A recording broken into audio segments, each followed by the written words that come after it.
How to view Wi-Fi password in Mac. If you're using MacBook Air, MacBook Pro, the steps are going to be same.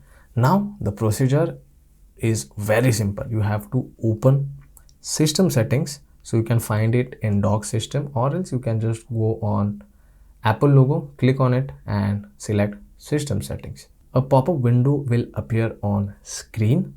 Go and select Wi-Fi option, and on the right hand side you will be able to check the Wi-Fi name or the network name you are connected to. Also, the same Wi-Fi network can be seen under known networks.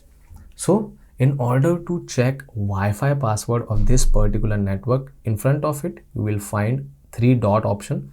Select that, and then you have an option of copy password. Select that option.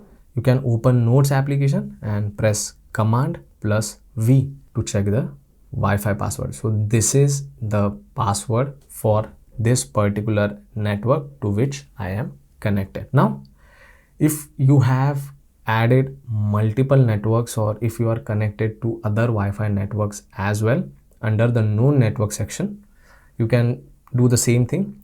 In front of each Wi-Fi network, you will find this dot option. Select that, copy the password and go and paste in Notes application to check the password. Now you have to keep one thing in mind, that this trick will only work if you are connected to that particular Wi-Fi network. Now as you can see, I have option of other networks as well to which I am not connected.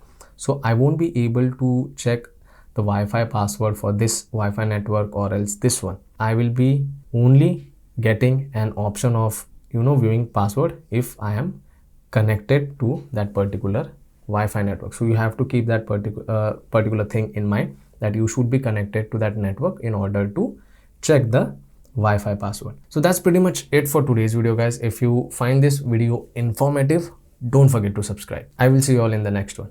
Thank you.